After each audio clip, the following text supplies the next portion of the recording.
भजन संहिता 51 उसका 4 वचन। यहाँ पे चिल्लाकर मेरा यीशु मसीह के आगे दाऊद राजा कह रहा है, मैंने केवल तेरे विरोध में पाप किया है और जो तेरी दृष्टि में बुरा है वही किया है, ताकि तू बोलने में धर्मी और न्याय करने में निष्कलंक ठहरे। देख, मैं अधर्म के साथ उत्पन्न हुआ और पाप के साथ मैं अपनी माता के गर्भ में पड़ा। लेकिन देख, तू हृदय की सच्चाई से, विवेक की सच्चाई से तू प्रश्न होता है और मेरे मन ही में तू ज्ञान सिखाएगा। लिखने वाला जो है पवित्र आत्मा से भरपूर है। लिखने वाला खुले तरीके से अपने पापों को कन्फेस कर रहा है, कबूली कर रहा है। हालेलुया। जो इस वक्त हमारा टॉपिक चल रहा है वो टॉपिक चल रहा है कि अगर आपने गलतियां की हैं और उसकी वजह से आप भुगत रहे हैं, तो आपके लिए मार्ग है कि आप उन गलतियों में से उभर सकते हैं। हालेलुया।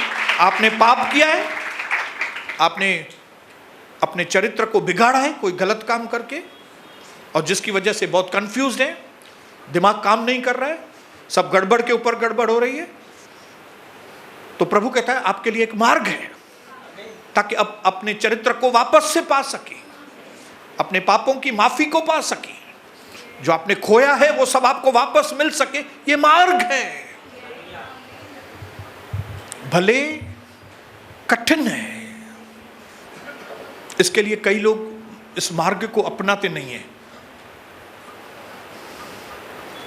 और दुखी होके वापस चले जाते हैं, फिर और दुखी हो जाते हैं। उनको ऐसा लगता है कि वापस से प्रभु में आना, वापस से उसकी बातों को मानना, वापस से उभरना, ये बहुत कठिन है कठिन है। लेकिन आओ, उसको करेंगे ना। हालेलुया। मैं आज का आपको हिम्मत दिलाना चाहता हूं कि ऐसा ही मर जाएं और नरक में चले जाएं, उसकी बजाय क्यों नहीं थोड़ी तकलीफ करके वापस से अपने उस खोए हुए चरित्र को, वापस से उस खोई हुई आशीषों को, वापस से उस खोई हुई शांति को, वापस से उस खोई हुई बरकतों को, वापस से उस खोए हुए जीवन को हम वापस ले लें। हालेलुया। बोलो ये वापस लेने का, बोलो मुझे वापस चाहिए सब कुछ। अपने पड़ोसी को बोलो, मैंने जो खोया है मुझे वापस चाहिए। Hallelujah. I want to come back. मुझे अपने उस फॉर्म में, मुझे अपनी उस स्टाइल में, पहले वाली में वापस आना है। हालेलुया। हालेलुया। मुझे अपने उस जवानी के दिनों में वापस आना है।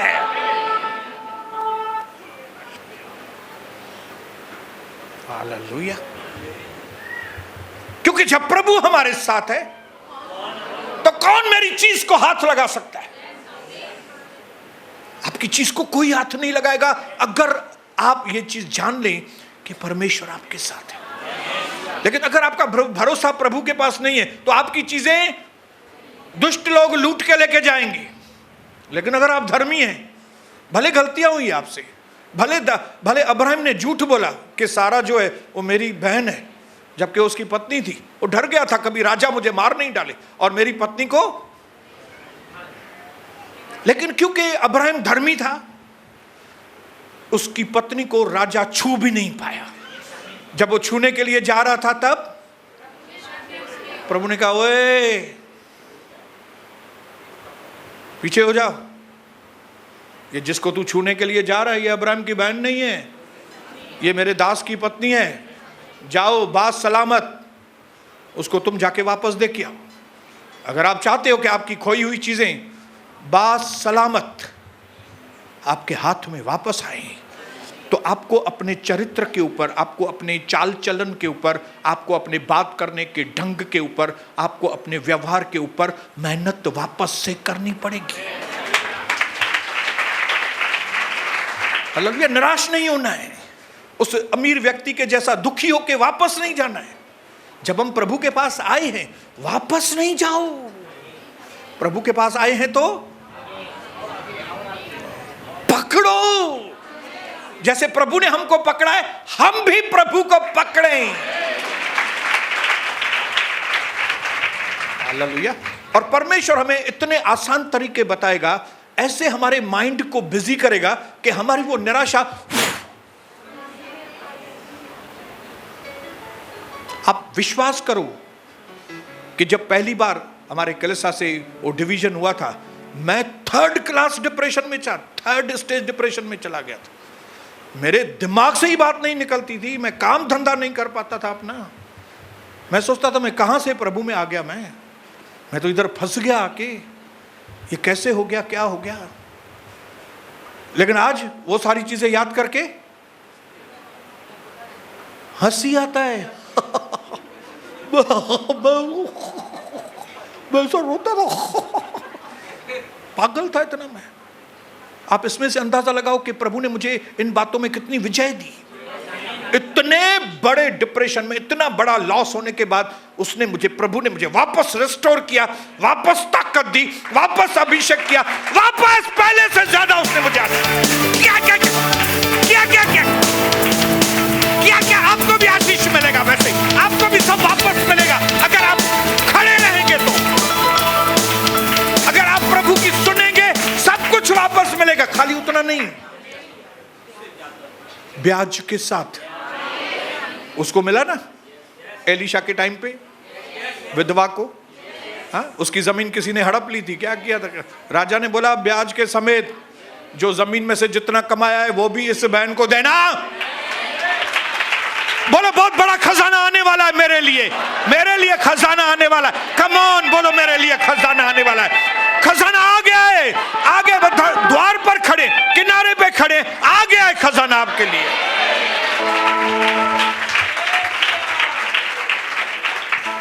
बोलिए हालेलुया।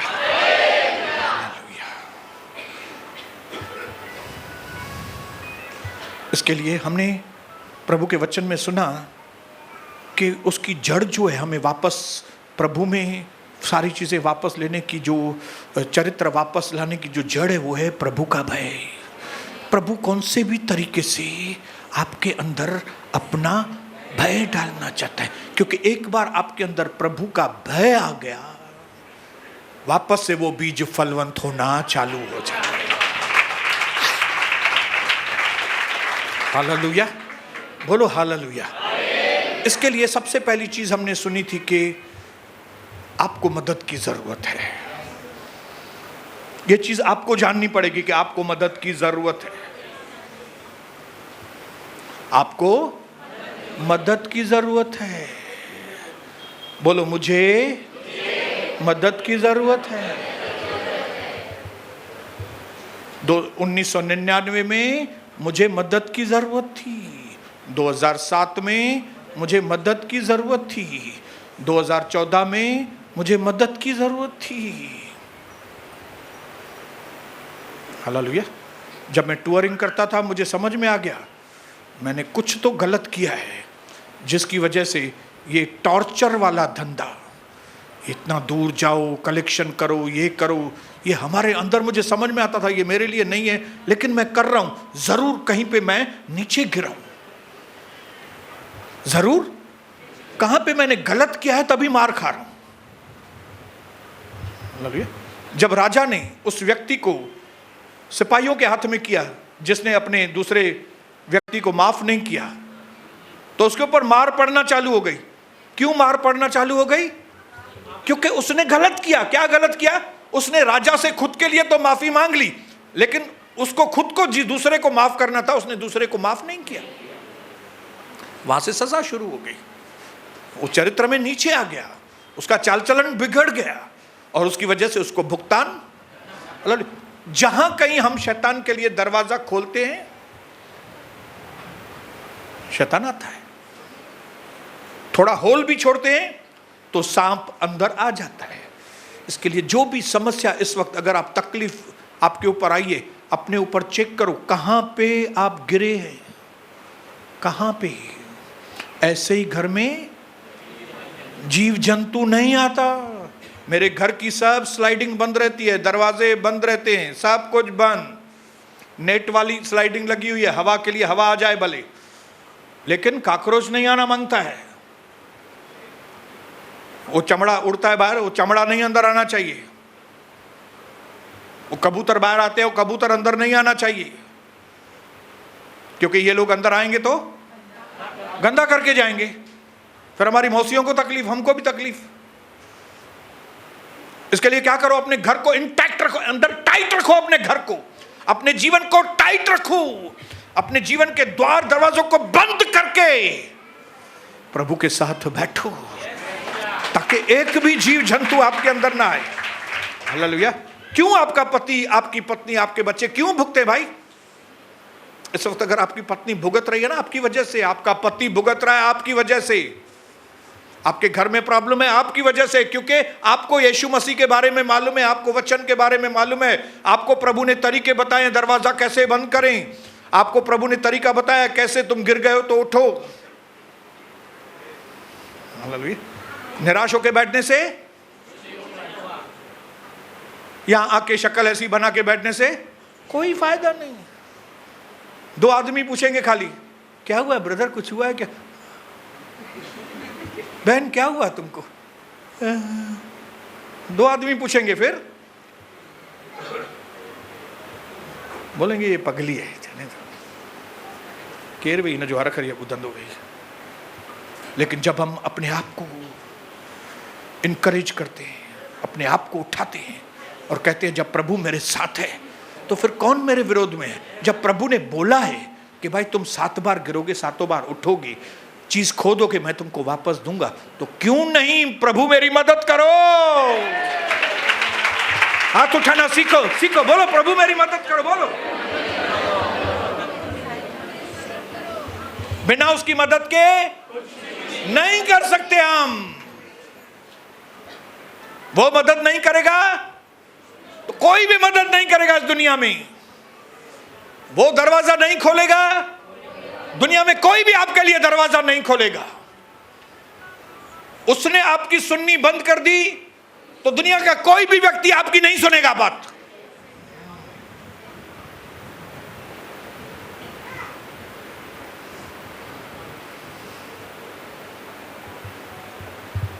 इसके लिए कलीसिया के अंदर दुखी लोग भले हों लेकिन सच्चार लोग हों। प्रभु मुझे मदद की जरूरत है। अरे भाई आपको मदद नहीं, आपका पति इतने टाइम से नहीं आता है, मदद की जरूरत नहीं, प्रार्थना चालू है।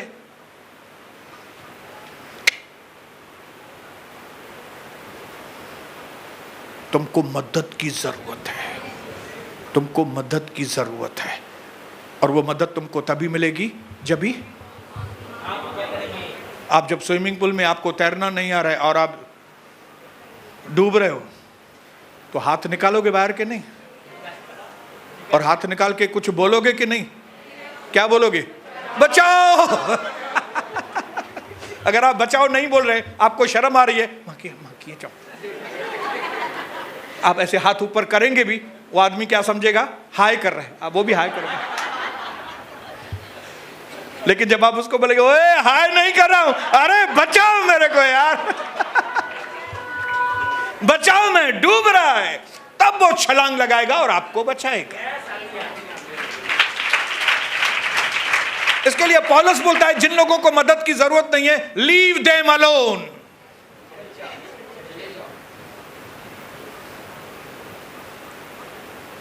इन्हीं लोगों के लिए पौलुस कहता है ये इन्फेक्टेड लोग हैं। बाहर से दिखाएंगे मानो कुछ है ही नहीं, अंदर से मर रहे हैं। इन्फेक्टेड लोग, जीव जंतु लग गया है उनको अंदर, लेकिन बाहर से बोलो मदद, मदद की। पढ़ेंगे क्या एक वचन जरा? 1 कोरिन्थियन 5 अध्याय 9 वचन पढ़िए। 1 कोरिन्थियन 5 अध्याय मैं पढ़ रहा हूं आपके लिए।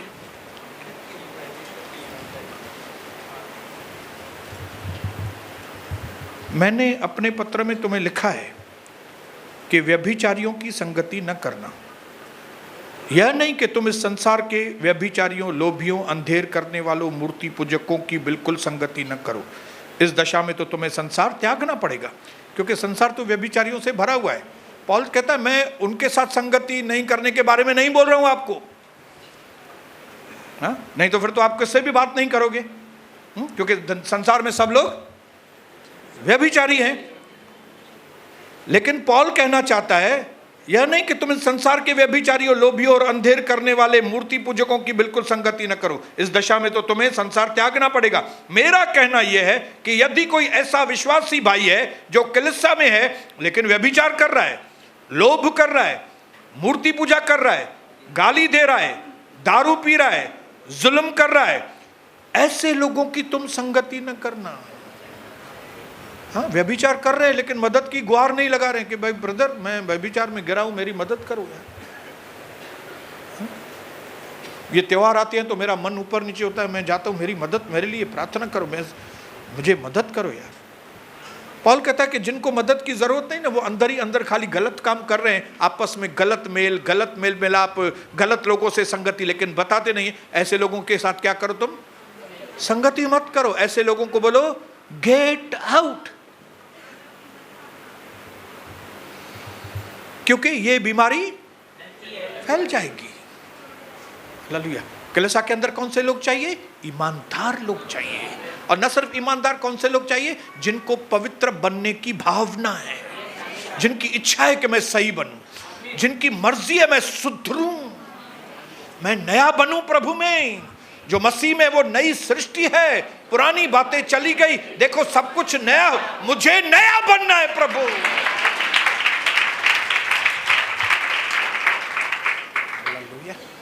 मुझे छुटकारे की जरूरत है। मेरा ये शोल्डर जो है फ्रोजन हो गया है, मुझे इससे छुटकारा चाहिए। इसके लिए मुझे कौन सी एक्सरसाइज करनी पड़ेगी, मैं करने के लिए तैयार हूं। आप ऐसा बोलोगे तो मैं ऐसा करेगा शोल्डर को, आप ऐसे बोलोगे तो मैं ऐसे करूंगा शोल्डर को, लेकिन ये मेरा शोल्डर पेन जाना ही चाहिए। मेरा बेटा प्रभु की कलीसिया में आना ही चाहिए। मुझे बताइए क्या करना है मुझे? मेरा भाई, मेरा पति, मेरा घराना उद्धार पाना ही मांगता है, मैं क्या करूं, कैसे करूं?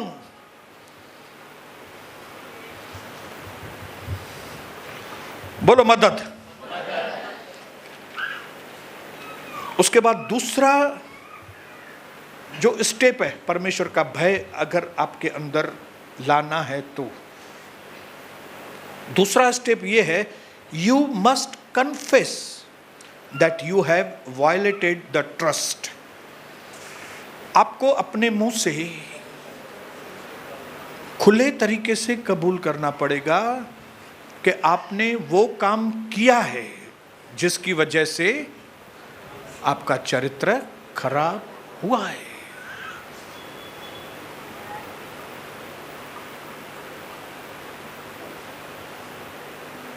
क्या करना है? कन्फेशन करना है। कठिन है ना? कठिन है कि नहीं? हाँ? पहले खाली मैं ही बोलता था इधर के मैं व्यभिचार किया है, कोई दूसरा नहीं बोलता था। अभी फिर एक दो व्यक्ति ने बोलना चालू किया है आस्ते आस्ते। क्यों? क्योंकि ये बात आसान नहीं है, आसान नहीं है। जुआ बोलना आसान है। ब्रदर मैं जुआ करता था, उसको मालूम है मैं जुआ बोलेगा तो मेरी पत्नी थोड़ी मेरे को कुछ बोलेगी। मेरी पत्नी उल्टा बोलेगी, हाँ हाँ पास्टर जुआ कंदो हुआ है, प्रार्थना क्यों से पर जगह नहीं। लेकिन अगर आप बोलेगे मैं व्यभिचारी था, छाछ है कैसा कह रहा हुआ, उससे अच्छा है बोलो ही मत।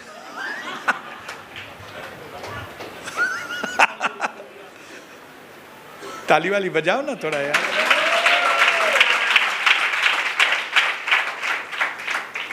भले कठिन है लेकिन आप कर सकते हो। आपका अगर पास्टर कर सकता है तो उसके पहले किसने कन्फेस किया? दाऊद ने। दाऊद ने बोला प्रभु मैंने सिर्फ आपके विरोध में ही पाप किया है। उसने कोई बहानेबाजी नहीं बताई, उसने अपने पाप को डिफेंड नहीं किया। उसने नहीं डिफेंड मतलब हाँ अपने आप को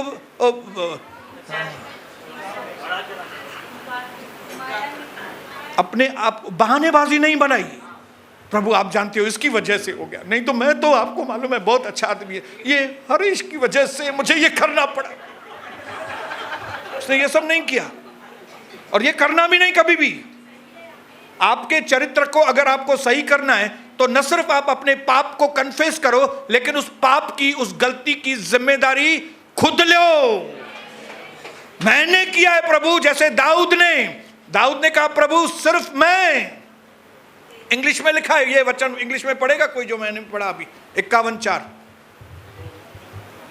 only against you God, you only, सिर्फ आपके विरोध में ही मैंने पाप किया। Against you and you only Lord I have sinned against you, मैंने आपके विरोध में पाप किया है।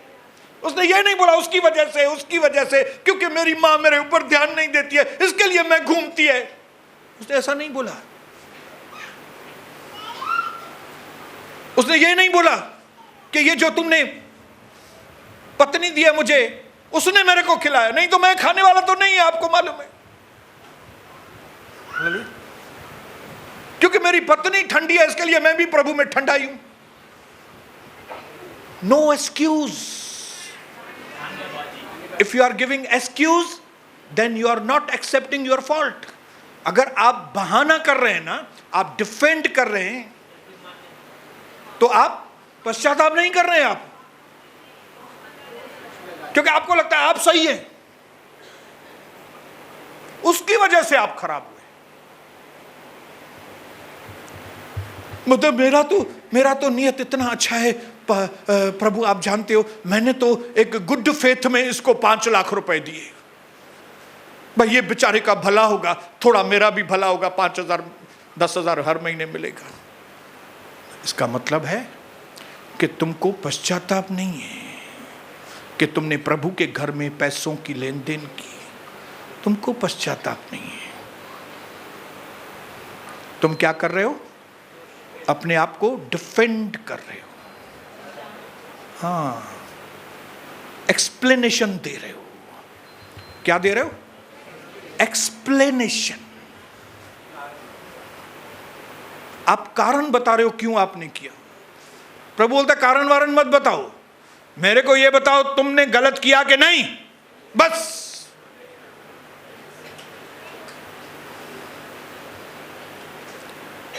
दाऊद ने न सिर्फ खुले नमूने कबूल किया, लेकिन उसने किताब में लिखा ये बात, ताकि ये किताब जब कभी हजारों लाखों करोड़ों लोग पढ़ें तो उनको मालूम हो कि ये राजा दाऊद ने कितना गलत काम किया है।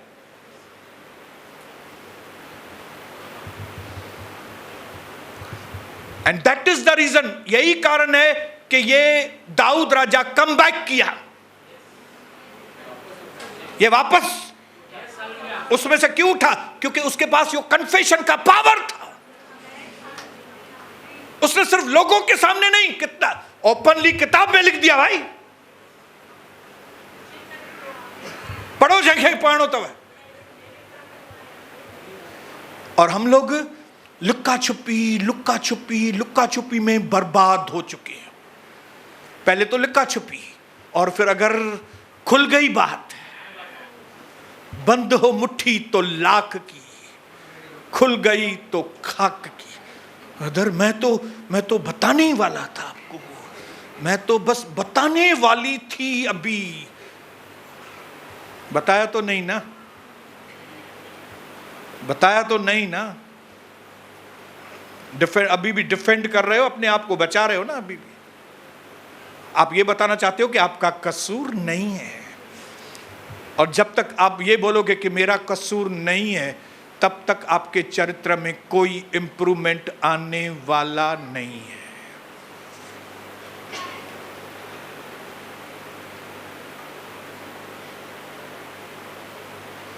जब तक आप कन्फेस नहीं करोगे कि मैं धंधे में चीटर हूं, मैंने चीटिंग किया है, ये नहीं बोला क्योंकि ब्रदर आपको मालूम है चीटिंग के बिना तो काम होगा ही नहीं, इसका मतलब है आप पश्चाताप नहीं कर रहे हो। No no no no no no.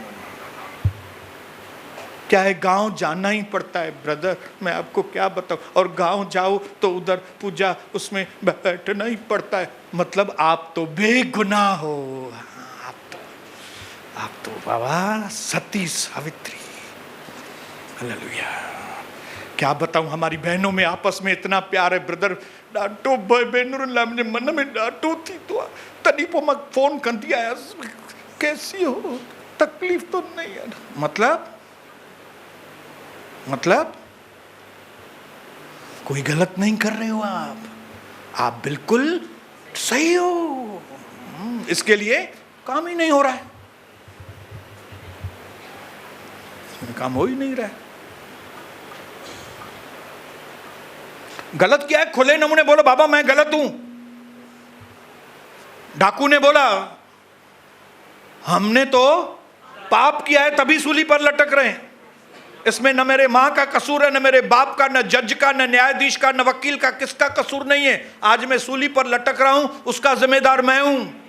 ये मेरी हालत मेरी वजह से खराब है, लेकिन प्रभु आप तो बेगुनाह हैं प्रभु। तो आप जब महिमा में आएंगे, मुझ पर दया करना, मैं पापी हूं। तो प्रभु ने बोला बाद में नहीं दया करूंगा, मैं तो अभी तुम्हारे ऊपर दया करूंगा। अभी तुम आज ही मेरे साथ स्वर्ग राज, आज ही।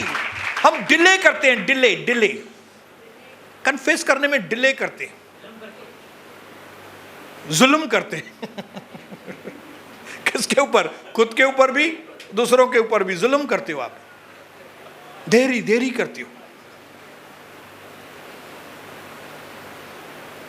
क्या करना है? दाऊद ने क्या किया? दाऊद ने कबूल।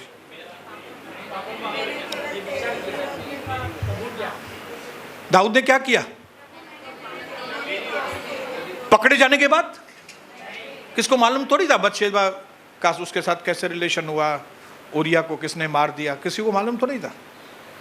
उसने खुद ने, उसने किताब लिखा, मैं ऐसा हूं, मैं बहुत बेकार आदमी हूं। जब मैं गवाही देता हूं, जब कविता सिस्टर गवाही देती है, तो हम अपने गुनाहों को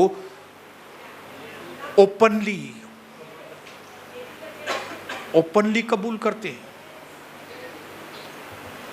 जब मैं अपने भाई और बहनों के लिए बताता हूं कि उनके साथ, तो मैं ओपनली बताता हूं उनके साथ मैंने घण की। ये नहीं ओ बुद्धंदा तपू, कभी उसके हाथ में ये YouTube वीडियो आ जाएगा तो मुझे भेड़ छा चौंदी।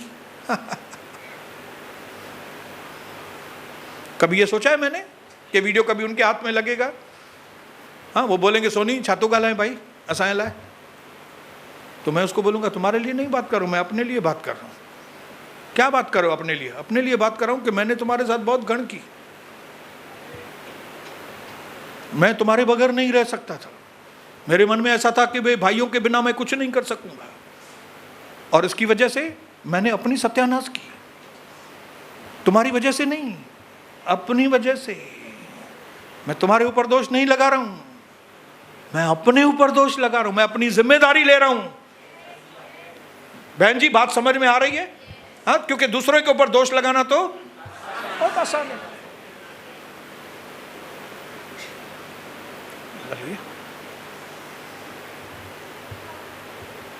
और इसी चक्कर में हम जो खोया है वो वापस मिलता ही नहीं।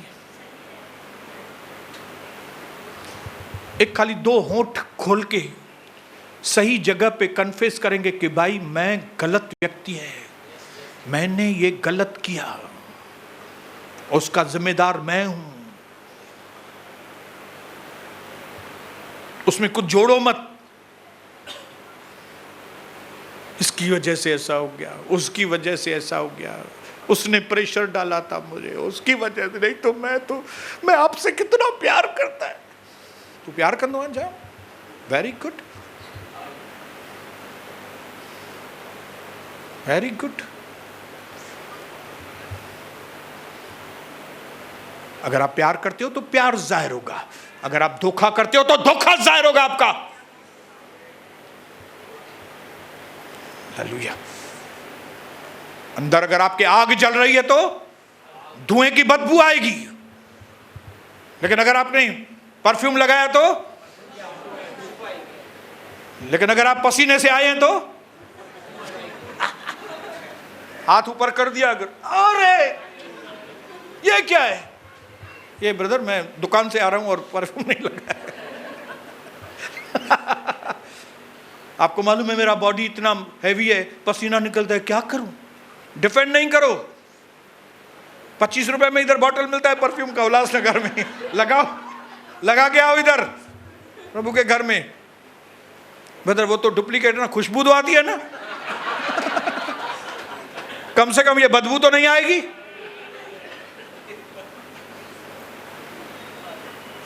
कन्फेस करो। मेरे बच्चे मेरे ऊपर हंसते हैं, कविता को भी बचपन का टाइम याद आता है जब मैं सनी और शबनम को दोनों को बैठ के लकड़ी लेके सीधा करता था और मैं बोलता था कन्फेस करो। सनी कितनी बार मुंह से बोलो गलत किया मैंने, नहीं पापा वो ऐसा, पापा वो ऐसा, अन्य तो कबूल करें। अभी भी कबूल नहीं करते हो, मार मार के उनको दुम्बा बनाया है। आज भी हमारी उम्मीद दूसरों में से रहती है कि ये कन्फेस करे मेरे आगे, ये अपने मेरे प्रति जो उसने गुनाह किया वो कन्फेस करे, कबूल करे। लेकिन हम उसको लाइटली लेते हैं, लाइटली, हल्के में लेते हैं। और हल्के में लेने के चक्कर में हम खुद हल्के हो जाते हैं, और जिसकी वजह से क्या होता है, जो गवाही वापस बननी चाहिए, जो शांति वापस आनी चाहिए, जो बरकतें वापस आनी चाहिए, वो आती नहीं है।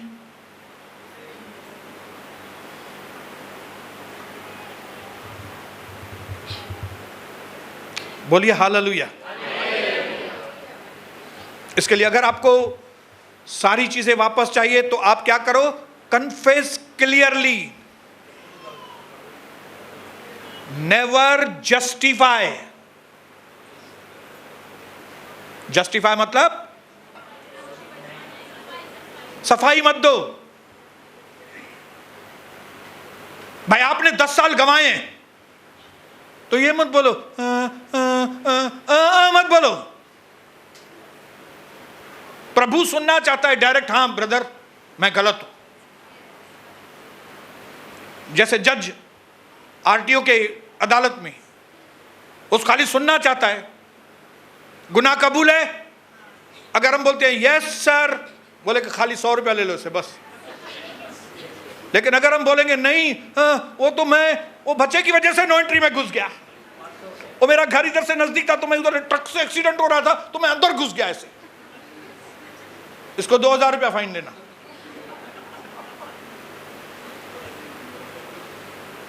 ये दलाल ने मुझे खास बोल के भेजा था अंदर, कोर्ट में जाओ और जो तुम्हारे ऊपर केस है स्कूटर के ऊपर, वो जब बोलेगा गुनाह कबूल है, कुछ नहीं बोलना, खाली बोलना यस माय लॉर्ड, यस गुनाह कबूल है। और मैंने ऐसा किया, मुझे याद नहीं 100 रुपया या 125 150 रुपया, मैं बाहर निकला, मैं जान छुट्टी भाई। अगर ऐसा बोलने से मेरा इतना बचाव होता है तो भाई क्यों नहीं करूं मैं ऐसा यार। फिर मैंने बोला अभी आगे से कभी मैं स्कूटर घुसाएगा नहीं किधर भी, बाबा ये कौन आएगा इधर अदालत में, गुनाह कबूल है ये ऐसा है। हालेलुया। जहां कहीं डाउट है किसी रोड में, भाई इधर नो एंट्री है कि नहीं, वो देखूंगा भाई आ रहे हैं कि जा रहे हैं कि नहीं, दूसरे भी आ रहे हैं जा रहे हैं तो ठीक है, मतलब 2 नो एंट्री है।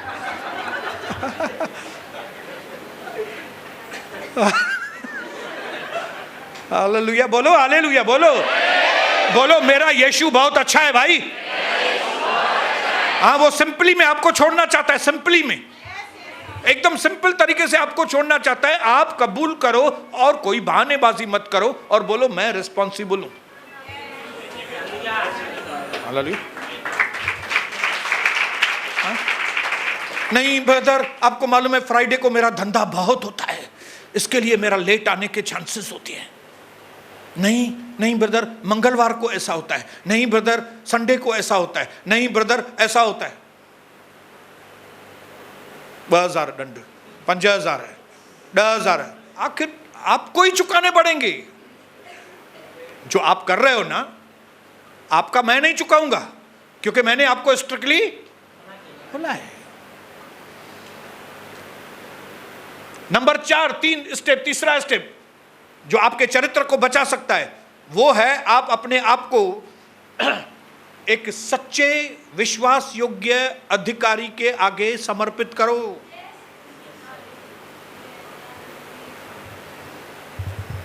जिसके लिए आपका दिल कहता है कि नहीं ये सच्चा है, ये आदमी, ये विश्वास योग्य आदमी है। अगर आप चाहते हो कि आपकी खोई हुई चीजें आपको वापस मिले तो आप उस सच्चे और ईमानदार व्यक्ति के आगे उसकी अधीनता में आ जाओ, क्योंकि आपने तो अपना अथॉरिटी खो दिया है।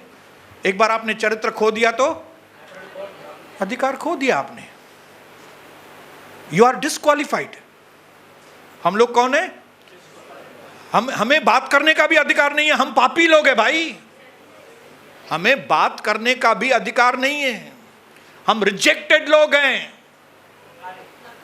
नकारे हुए लोग हैं। नकारे हुए व्यक्ति के बात करने का कोई फायदा ही नहीं है। इसके लिए प्रभु ने कहा तुम लोग नकारो, लेकिन अगर तुम मेरे पास आना चाहते हो तो यीशु मसीह के नाम से आना। हालेलुया। अगर तुम लोग अपने आप को यीशु की अथॉरिटी में देते हो और प्रभु यीशु तुम्हारे लिए कहता है कि बे पिता इसके ऊपर, तो मैं तुम्हारे ऊपर दया करूंगा। क्यों? हम डिस्क्वालिफाइड है लेकिन यीशु मसीह क्वालिफाइड है। हम अयोग्य है लेकिन यीशु मसीह। आप ऐसे व्यक्ति को देखो जिसकी प्रार्थनाओं को परमेश्वर सुनता है, जिसका चरित्र आपके सामने है, जिसके साथ नजरें मिला के आप बोल सकते हो कि नहीं यार ये व्यक्ति सही है, इसकी शिक्षाएं बिल्कुल सही है। ऐसे व्यक्ति के आगे क्या करो? समर्पण करो। बोलो समर्पण। और वो भी समर्पण कौन सा? स्ट्रिक्ट समर्पण।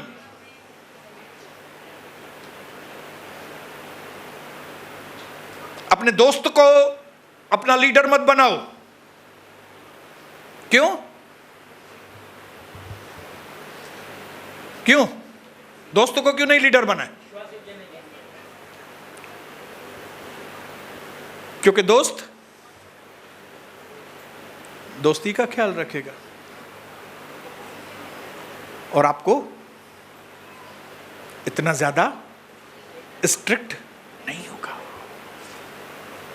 आपको एक सही व्यक्ति के अंडर आना है। हालेलुया। जिसका नेचर दोस्ताना हो लेकिन वो आपका दोस्त नहीं हो। मेरा नेचर दोस्ताना है। I am friendly but I am not your friend. आपका दोस्त नहीं हूं मैं। मेरा नेचर है ऐसा, मेरा स्वभाव फ्रेंडली है। मैं हंस के बात करता हूं, मैं अच्छे तरीके से बात करता हूं, लेकिन दोस्त नहीं हूं। मैं टीचर हूं एक। मैं आपको ऐसा क्रेन में उठाऊंगा अगर आपने गलत किया तो। मैं ईगल के बाज की चोंच की तरह आपको ठका करूंगा अगर आप गलत करेंगे तो। ऐसे लोगों के आपको अधीन आना है जहां पे आपको हिसाब किताब सही देना पड़े, नहीं तो आप उठ नहीं पाएंगे। नहीं तो आप नहीं उठ पाएंगे। मैं आपको ऐसा लिस्ट बताऊं जिन्होंने मसीह में आके अपना चरित्र खो दिया है, अपनी आशीषें खो दिए हैं। वो इस वक्त भले कई पास्टर भी होंगे, लीडर होंगे, किधर किधर उधर लीडर होंगे, पास्टर, लेकिन उनके घर में कोई खुशी नहीं है, उनके घर में बरकत नहीं है, उनके घर में क्या क्या तकलीफें हैं वो भरी पड़ी हैं। क्यों? क्योंकि उन्होंने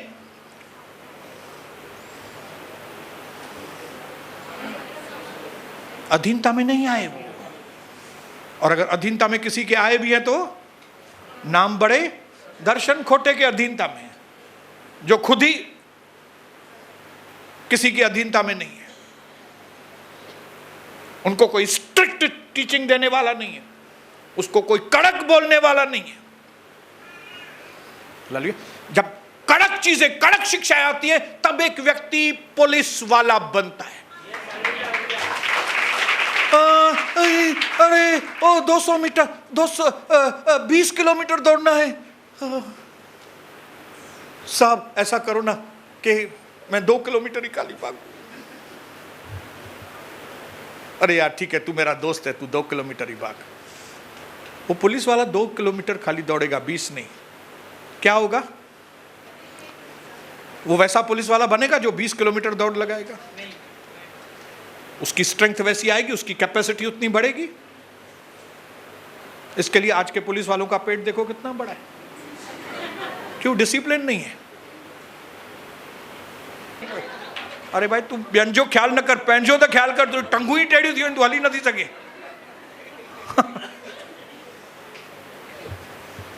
अगर किसी को फील होता है तो होने देना।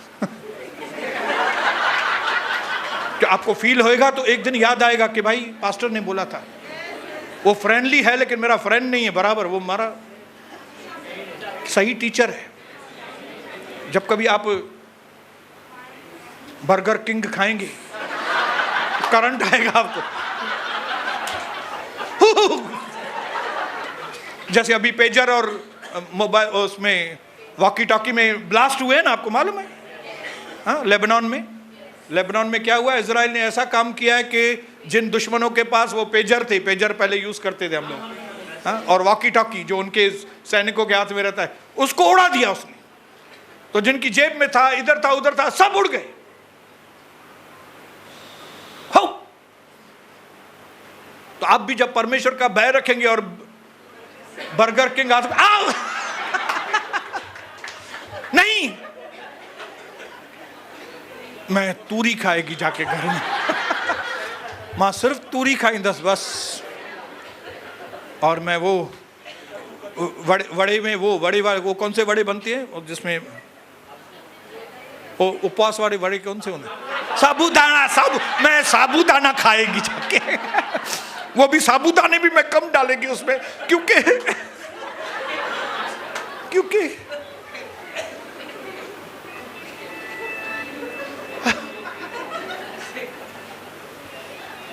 आपकी जितनी उम्र है ना जवानी के वक्त में, उससे डबल आपका वेट होना चाहिए। समझ रहे? समझो आप 10 साल की हैं तो आपका वेट 20 किलो के आसपास होना चाहिए, अंदाजा। फिर जैसे उम्र बढ़ती है तो वो कैलकुलेशन वो नहीं, ऐसा नहीं माने मैं अभी 60 किलो तो आप बोलेंगे मतलब आप 120 किलो। नको आप हमारी कैलकुलेशन समझने की कोशिश करो। एक अजी बी गाल न चाहे जो, हाँ मैं पहले ही आपको बोलता हूं, एक की दूसरी बात बोलेंगे तो प्रभु देखता है। फियर ऑफ गॉड, परमेश्वर का भय मानो। जब कभी परमेश्वर का वचन सुनो, भय मानो। एक ऐसे लीडर को चुनो आपके लिए, एक अपना एक ऐसा आदर्श रखो जिसके कंप्लीट सबमिशन में, स्ट्रिक्ट सबमिशन में, अगर आपको अपनी खोई हुई चीजें, चरित्र, आशीषें वापस लेनी है तो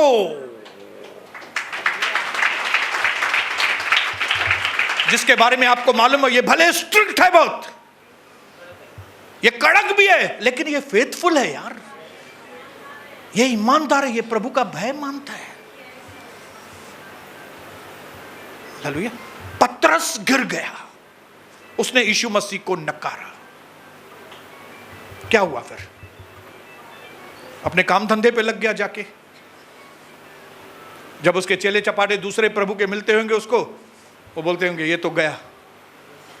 भले खुद भी गए होंगे, लेकिन क्योंकि पतरस ने 3 बार नकारा। लेकिन जब यीशु मसीह जी उठे,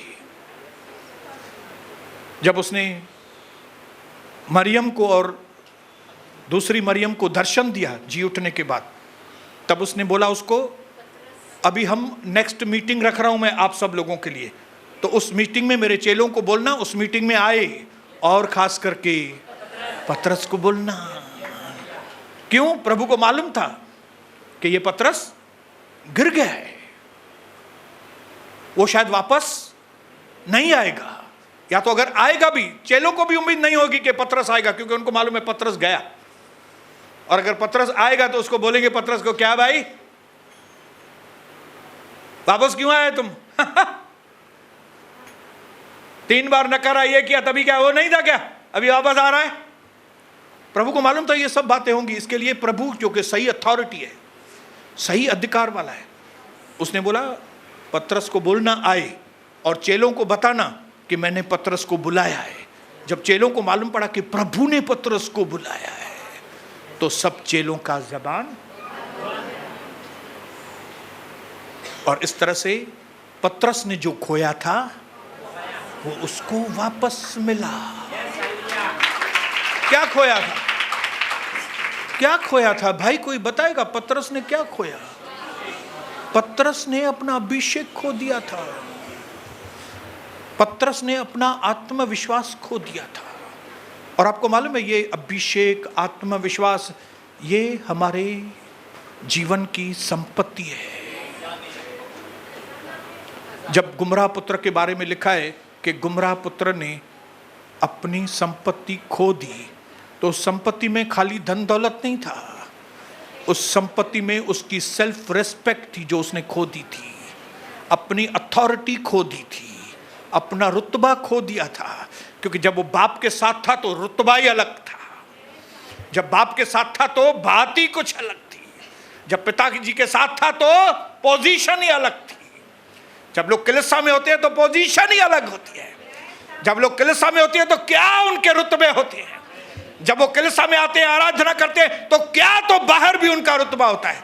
एक बार उनका ये रुतबा कलीसिया छोड़ देते, आप उनकी हालत तो देखो जाके। ये संपत्ति है। बोलो मेरा रुतबा मेरी संपत्ति है, मेरा अभिषेक मेरी संपत्ति है, मेरा चरित्र मेरी संपत्ति है, मेरी अथॉरिटी मेरी संपत्ति है।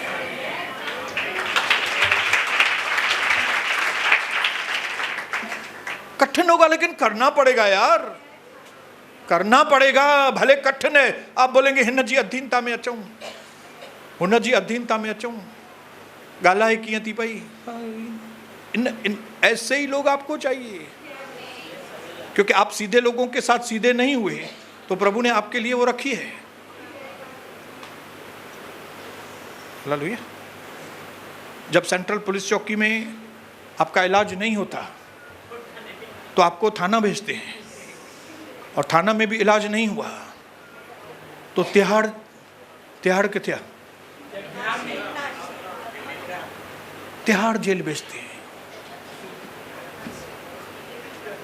मैं चाहता हूं कि हमने जो खोया है वो हम वापस पाएं। मैंने जो खोया था मैंने वापस पाया है। मुझे मालूम है वापस मिलने की खुशी क्या है, मेरे बेटे को मालूम है वापस मिलने की खुशी क्या है। जो चीज़ खोई थी, प्यार लोगों का, वो कैसे वापस मिला है। जो लोगों का विश्वास खोया था उनको वापस पाया तो क्या आनंद है। जो इज्जत खोई थी वापस मिली है तो उनको मालूम है। जो रुतबा खोया था वो रुतबा वापस मिला है तो मालूम है मुझे क्या। हालेलुया।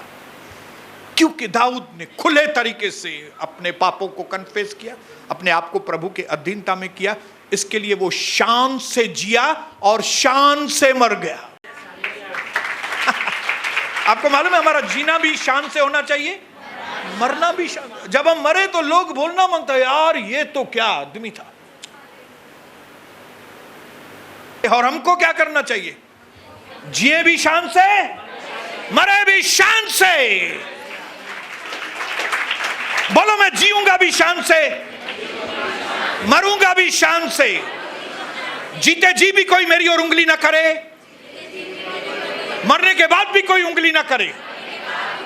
मैं अपने चरित्र की रक्षा करूंगा, मैं प्रभु से मदद लूंगा, मैं प्रभु के दासों से मदद लूंगा, मैं अधीनता में आऊंगा, मैं हर चीज मानूंगा, क्योंकि मैंने जो खोया है वो मुझे वापस चाहिए। किसी भी कीमत पर मैं वापस पाऊंगा, मुझे वापस चाहिए। जमीन और आसमान इधर उधर हो जाए भले, मैं खोई हुई चीजें वापस लूंगा यीशु प्रभु के सामर्थी नाम में। Come on, hallelujah, come on, जोरदार तालियों के